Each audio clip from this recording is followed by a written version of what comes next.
देनी होगी। इस्तीफा के अलावा और कुछ नहीं बचा है, कुछ नहीं होगा आपकी सरकार से।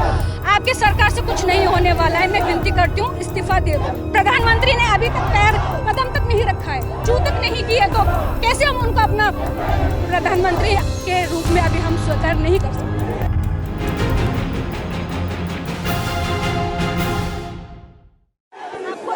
देनी होगी। इस्तीफा के अलावा और कुछ नहीं बचा है, कुछ नहीं होगा आपकी सरकार से। आपकी सरकार से कुछ नहीं होने वाला है। मैं विनती करती हूँ इस्तीफा दे दो। कुछ दिन पहले राहुल गांधी गए थे वहाँ पे मणिपुर में, वहाँ उनको रोका गया, वहाँ पे उन पे बवाल हुआ और उस पे काफी वो हुआ कि पश्चिम बंगाल में आग लगी, वहाँ नहीं गए, मणिपुर पहुँच गए। नहीं, अगर हमारे राहुल गांधी पहुँच रहे हैं, इतने आतंक होने के बाद उन्होंने सोचा अगर हम मणिपुर के लिए कुछ कर सकते हैं तो वो गए, तो उसमें क्यों मना किया उन्होंने? किस लिए उनको बोल दिया कि वहाँ पे ये हो रहा है, वो वहाँ क्यों नहीं गए? तो प्रधानमंत्री हमारे मोदी, नरेंद्र मोदी क्यों नहीं गए फिर?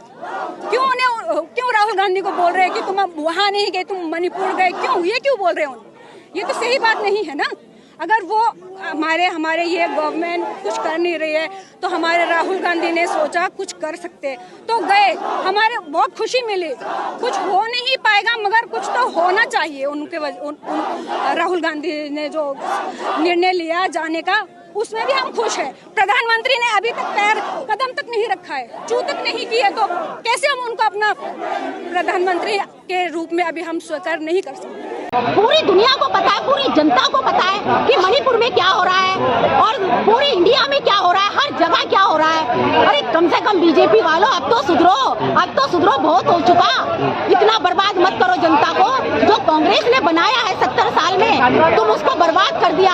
अब बचा कुचा मत करो। राहुल जी उसे उभार रहे हो, तुम उसे गिरा रहे हो। इसलिए 2024 में राहुल जी प्रधानमंत्री बनने चाहिए, वरना ये देश और भी 20-30 साल। लेकिन मणिपुर का एक वीडियो जो वायरल हुआ, वो पूरे देश को, दुनिया भर में शर्मसार किया और प्रधानमंत्री भी कह रहे हैं वो गुस्से में है। तो आपने देखा गुस्से में?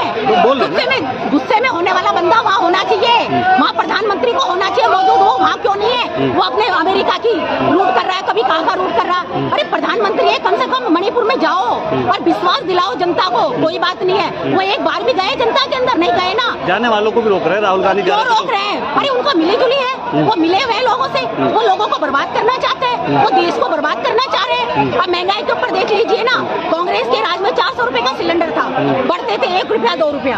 अगर जब भी बढ़ते थे स्मृति ईरानी चूड़ियां फोड़ती थी रोड पे कि हमारा महंगाई डायन खाए जाता है। आज वो स्मृति ईरानी कहाँ गई है? आज वो स्मृति ईरानी क्यों नहीं निकल के आ रही बाहर? उसको निकलना चाहिए ना। मणिपुर जैसी घटना पे भी नहीं बोलती है भाजपा की महिला मंत्री। मणिपुर में क्या बोलेंगे? वो एक आदिवासी ने, उन्हीं के नेता ने एक आदिवासी में पेशाब करा है, उस पर भी नहीं बोले। ये गलत है या आप बताइए। कंपनसेट कर तो लिया उसमें। अरे मैं बताऊँ, आपका सर फोड़ दो कोई और फिर कहता चलो मैं पट्टियां बंधा देता हूँ, उसको क्या कहा जाएगा? उसको क्या कहा जाएगा? सत्ता का डर सता गया। ऐसा है जी, ये सब उन्हीं का काम है। करवाने वाले वही और मिटाने वाले वही। वो कहते हैं रामू 2 चाय लाना, इसका क्या मतलब है? लाना भी और नहीं भी। देखो खेल भी उन्हीं का है और बिगाड़ना भी उन्हीं का है। वो राहुल जी को गिराना चाह रहे हैं, लेकिन राहुल जी वो शख्स है कि उनकी दादी ने क्या करा, देश बनाया है, तो राहुल जी भी देश बना रहे हैं। मौन सत्याग्रह एक्चुअल में होता क्या है? हमारे जो महात्मा गांधी जी, ठीक है, आपने सुना होगा, बापू बोलते हैं हम, ठीक है। महात्मा गांधी जी ने सत्याग्रह किया था। हमें हिंसा नहीं करना है सर, अहिंसा और सत्याग्रह के साथ बहुत सारे सवालों का जवाब चाहिए। आज आप जंतर मंदिर में जो भीड़ देख रहे हैं, ये कोई आंदोलन नहीं हो रही है, यहाँ कोई नारेबाजी नहीं लग रही है। ये सत्याग्रह के शांति के साथ मोदी जी से सिर्फ एक ही बात कही जा रही है। काफी सारे लोग आए हुए हैं, किसान के नेता आए हुए हैं, वहाँ पूरे सैनिक लोगों का बैठा हुआ है, सेवा दल आए हुए हैं, कांग्रेस के काफी सारे लोग आए हुए हैं यहाँ पे। उनका सिर्फ एक ही सवाल है, मोदी जी मुंह खोलिए।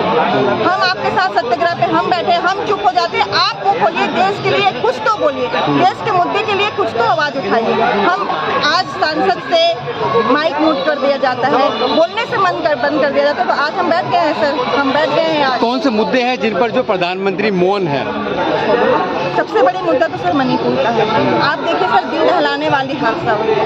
आप किसी महिला के आबरू को, उसके रूह को आपने इस तरह से खोखला कर दिया, उस पर एक्शन नहीं लिया। अभी आप चलिए सर छोड़िए, ये तो मणिपुर का कांड है, इनके लिए तो कोई बड़ी बात नहीं है। आप बताइए, बिल्किस बानो रेपिस्ट को आप माला पहना के वेलकम कर रहे हैं। आप बताइए, बीजेपी में जितने जितने भी भ्रष्ट नेता हैं, जितने भी रेपिस्ट हैं, अभी ये